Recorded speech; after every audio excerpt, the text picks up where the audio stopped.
Hello. आज हम पढ़ेंगे alternating current, one of the important topics.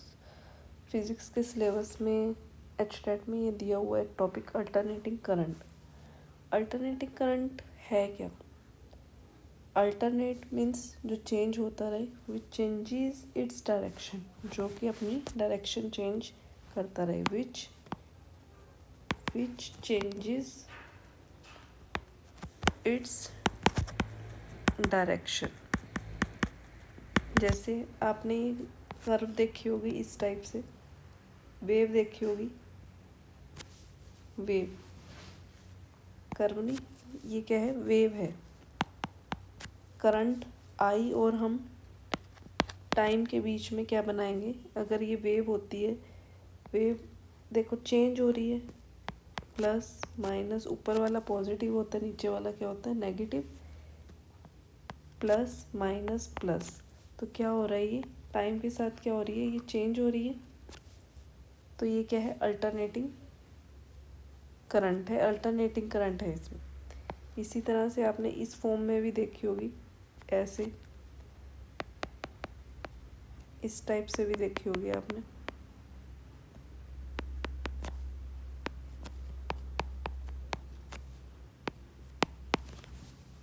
ये भी इसी तरह से positive negative, positive negative, change हो रही है, डायरेक्शन चेंज हो रही है, तो मीन्स क्या है? अल्टरनेटिंग करंट है। इसी तरह से डायरेक्ट करंट क्या होता है? डायरेक्ट करंट जिसे हम डीसी बोलते हैं, और अल्टरनेटिंग करंट को क्या बोलते हैं? एसी। डायरेक्ट करंट जो चेंज ना हो डायरेक्शन के साथ, जो चेंज ना हो, जो कांस्टेंट रहे, वो क्या होता है? Direct current. जैसे अगर हम टाइम और इस तरह करें, कांस्टेंट ही रह रहा है, चेंज ही नहीं हो रहा, which does not changes its direction, एक ही डायरेक्शन में जा रहा है, which does not changes its direction. ठीक है। नेक्स्ट क्या है इसमें? एवरेज वैल्यू ऑफ करंट क्या होती है? एवरेज वैल्यू, करंट का एवरेज कैसे निकालेंगे? आई एवरेज, इस तरीके से डिनोट करते हैं, आई एवरेज या फिर आई बार। करंट है, आई मीन्स क्या है? करंट। आई एवरेज का ये फॉर्मूला आपको याद रखना है, I1 plus I2 plus I3 so on to IN upon N, कितने नंबर ऑफ, ठीक है, उसमें हम कर एवरेज ऐसे ही निकालते हैं ना, मीन ऐसे ही निकालते थे, इसी तरह से। तो एवरेज, एक और फॉर्मूला होता है इसका, आई एवरेज निकालने का, आई बार भी लिख देते हैं इसको, और ये लिखते हैं हम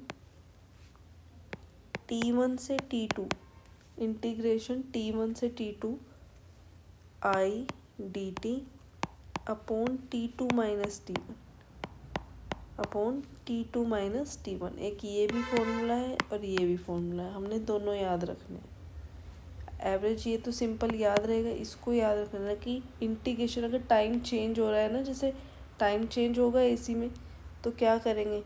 जो फाइनल है और इनिशियल है वो लेंगे, T1 T2, और नीचे फाइनल माइनस इनिशियल कर देंगे।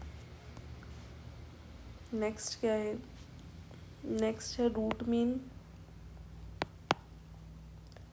रूट मीन स्क्वायर, RMS जिसे बोलते हैं, इससे रिलेटेड न्यूमेरिकल भी आता है। वैल्यू ऑफ करंट और वोल्टेज, उसकी वैल्यू निकाल लेंगे हम। करंट में भी होती है और वोल्टेज में भी होती है इसकी value. Root mean square value of current and voltage. IRMS का फॉर्मूला है I1 का स्क्वायर प्लस I2 का स्क्वायर, I3 का स्क्वायर, सोन टू IN का स्क्वायर फोन N, और यहाँ क्या आ जाएगा? रूट आ जाएगा। अब इस इसको आप ध्यान से देखिए, I1² plus I2² plus I3 so on to IN² upon n। देखो ये किसकी वैल्यू थी, आई एवरेज की थी। यहाँ पे बस क्या हो गया, स्क्वायर हो गया और रूट आ गया। तो इसको हम ऐसे लिख सकते हैं, आई एवरेज है ये, और लेकिन बस क्या है, स्क्वायर है और क्या है, रूट है। हम ऐसे भी तो लिख सकते हैं इसको, दोनों ही तरीके से लिख सकते हैं। ये किसकी वैल्यू है, I1 plus I2 plus I3, अभी हमने ऊपर पढ़ा है ये फॉर्मूला आई एवरेज का, ये इसकी वैल्यू थी। और बस हम यहाँ पर स्क्वायर है और रूट है तो ये लगा देंगे।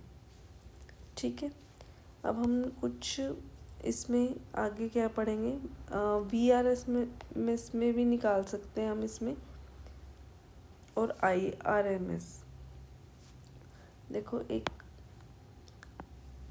देखो वेव में हमने इस तरीके से ये टी हाफ होता है, ये पूरा टी, ये कंप्लीट साइकिल तो ऐसे बनती है ना। यहाँ तक क्या बनी, एक कंप्लीट साइकिल, फिर नेक्स्ट वेव ये कंप्लीट साइकिल बनी, फिर ये कितना है 3, ये है 3t/2 और ये क्या है 2t। ये जो होती है वे कौन सी वैल्यू होती है, I0, और नीचे वाली नेगेटिव में होती है -I0। I क्या होता है, ये है I और ये है t में, ये टाइम पीरियड है t/2 t 2t। I क्या है, इंस्टेंटेनियस करंट, कौन से टाइम पे, t टाइम पे। I0 क्या है, पीक करंट, या फिर हम कह सकते हैं, ये देखो मैक्सिमम करंट है ना, यहाँ क्या है, मैक्सिमम करंट। अब I0 की अपने वैल्यू पड़ी होगी इसमें, I0 साइन ओमेगा टी, ये सबने पढ़ रखा होगा। I = I0 sine omega T. Half cycle होता है और एक फुल साइकिल होता है। देखो हाफ साइकिल के लिए आप ये वैल्यू याद रख लेना,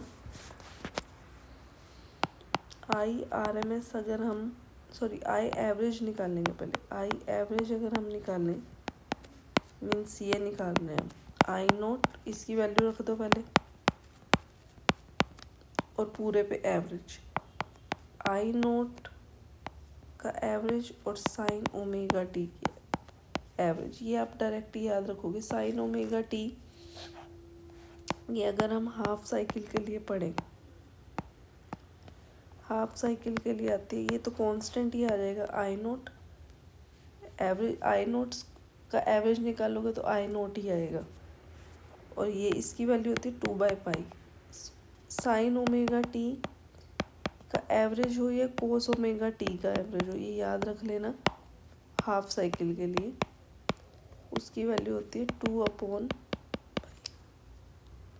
ठीक है। ये वैल्यू आप याद रखो, ये हमने पुट कर दी, इसकी वैल्यू ये आ गई। अब नेक्स्ट है, अगर फुल साइकिल हो, फुल साइकिल में यहाँ पे बस साइन ओमेगा टी की वैल्यू 0 आ जाएगी। ये है ना जो साइन ओमेगा टी, ये हम फुल साइकिल के लिए निकाल रहे हैं। I0 ये कांस्टेंट इंटू 0 आ जाएगा फुल साइकिल के लिए। अब हम IRMS निकालेंगे, तो हमने एवरेज निकाला था, रूट मीन स्क्वायर, वैल्यू निकालने करंट की तो क्या आएगी, इसका फॉर्मूला ये था, अभी हमने ऊपर पढ़ा है, यही पढ़ा है ना ऊपर, ये देखो ये रहा, ठीक है, ये पढ़ा है हमने। और इसकी वैल्यू क्या है I0 की, I0 sine omega T, square है तो स्क्वायर आ जाएगा, और पूरे पे हम एवरेज, IRMS का फॉर्मूला यही होता है, तो ये आ जाएगा। इस तरीके से हम ऐसे लिख लेंगे इनको, और इसकी वैल्यू होती है मैं बताती हूँ। फॉर चाहे हाफ हो या फिर फुल हो cycle, sign square omega T या कोस स्क्वायर ओमेगा टी की वैल्यू क्या आती है? हाफ बाई टू ही होती है, 1/2 ही होती है। इसका क्या आ जाएगा? इसका एवरेज का एवरेज करेंगे तो क्या आएगा? I naught square sine square omega T की क्या आएगा? हाफ। देख आपने एक फॉर्मूला, वैसे ही हम इसको याद रखेंगे। IRMS कितना होता है?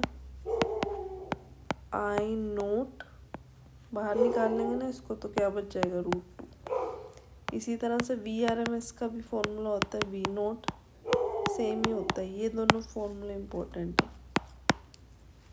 फुल के लिए, हाफ के लिए, दोनों के लिए सेम आता है। ये दोनों इम्पोर्टेंट है फॉर्मूले। और एक जो हमने आई एवरेज, ये तो इजी है, ये इजी है। IRMS का याद रखना, आई नोट स्क्वायर आ जाता है, sorry I1 square, I2 square और रूट आ जाता है। तो ये वैल्यू बनती है आई एवरेज, ठीक है, स्क्वायर, ठीक है, ये आता है। या फिर इसको लिख सकते हैं आई, ये वाला, ठीक है, इस तरीके से। तो ये फॉर्मूला जो है इम्पोर्टेंट है, ये फॉर्मूला इम्पोर्टेंट है। इसमें नेक्स्ट हम और टॉपिक्स करेंगे। होप इतना आपको समझ आया होगा। डायरेक्ट करंट क्या होता है? जिसमें चेंज नहीं होती डायरेक्शन, देखो एक ही डायरेक्शन में जा रहा है। लेकिन अल्टरनेटिव में क्या है? पहले ऐसे फिर ऐसे, पॉजिटिव में भी जा रहा है, नेगेटिव में भी जा रहा है।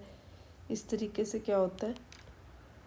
वो AC है, अल्टरनेटिंग करंट है, जो कि डायरेक्शन जिसकी चेंज होती रहती है, ठीक है। इतना आगे समझ सभी को? एस्टेट में इससे रिलेटेड और ये काफ़ी टॉपिक्स हैं इसके अंदर। हम 2-3 टॉपिक्स और करेंगे इसके अंदर। और ये डायरेक्ट क्वेश्चंस आते हैं, इसके बेस पे न्यूमेरिकल्स आते हैं एस्टेट में, वो भी हम प्रैक्टिस करेंगे। ओके, अगर आपको अच्छा लगा हो तो प्लीज़ लाइक करें, सब्सक्राइब करें। थैंक्स।